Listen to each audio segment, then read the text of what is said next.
Le Conseil de régulation et de suivi des filières coton et anacarde s'est engagé à promouvoir une production de cajou axée sur la qualité et la durabilité. Cette initiative réunit des acteurs clés, notamment les organisations interprofessionnelles agricoles, le Fonds interprofessionnel pour la recherche et le Conseil agricole FIRCA et l'Agence nationale d'appui au développement rural l'ANADER.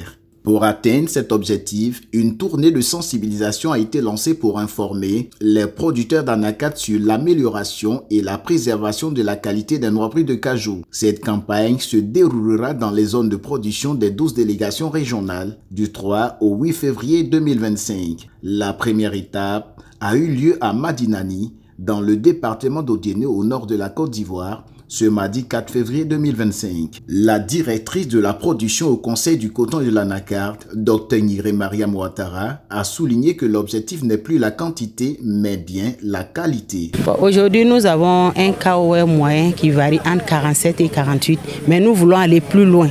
L'objectif, c'est vraiment d'aller à un KOE autour de 48 à 50. C'est notre objectif cette année. Et nous encourageons l'ensemble des acteurs, que ce soit les producteurs, que ce soit les acheteurs, à appliquer les bonnes pratiques pour que nous ayons la qualité. Et ces bonnes pratiques, c'est au bord champ, c'est également au niveau des acheteurs, c'est également au niveau des exportateurs. L'ensemble des acteurs doivent appliquer ces bonnes pratiques-là pour que nous ayons une meilleure qualité en Côte d'Ivoire. Le professeur Soro Sibirina, enseignant-chercheur et conseiller agricole de la zone de Korogo, a également insisté sur l'importance de bonnes pratiques pour garantir une production de qualité. Ici, la question principale, c'est la production de la qualité. Donc, nous sommes venus dans le cadre de la sensibilisation de la campagne 2025 en vue de produire une noix de qualité. Tout le monde reconnaît qu'aujourd'hui la Côte d'Ivoire est premier producteur, ça fait plus de 5 ans, 10 ans presque. Alors aujourd'hui, l'objectif n'est plus la quantité, l'objectif est porté aussi sur la qualité. Et la qualité aussi veut dire les questions sanitaires. Alors comment faire pour que le producteur puisse prendre conscience de l'impact des maladies et des insectes ravageurs qui endommagent la noix de cajou au niveau du verger. Donc nous avons pour objectif fondamental de l'orienter à la reconnaissance d'abord de ces maladies majeures et de ces insectes ravageurs majeurs. Et deuxièmement, comment est-ce qu'il peut lutter contre ces maladies et ces insectes ravageurs sans utiliser de produits chimiques.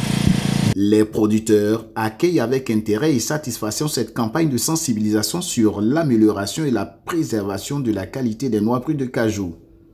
On dit on a qu'à travailler en acade, de les chasser bien. Il y a des maladies qui sont au champ. Normalement, on a qu'à nettoyer en bas de l'anacade.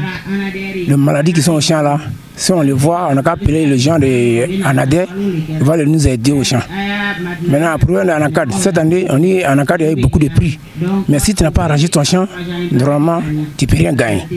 C'est ça, ils ont venu nous aider pour nous sensibiliser. Donc, on vous remercie. Cette mission vise à sensibiliser tous les acteurs de la filière anacarde, y compris les producteurs, les pisteurs et les acheteurs, sur l'importance de la qualité des noix brunes de cajou provenant de la Côte d'Ivoire. Alors que la Côte d'Ivoire se positionne comme le premier producteur mondial de noix de cajou, il est impératif de se concentrer sur la qualité plutôt que la quantité, en adoptant des pratiques durables et en sensibilisant les acteurs de la filière. La Côte d'Ivoire peut non seulement améliorer la réputation des produits sur le marché international, mais aussi garantir la pérennité des revenus pour les producteurs.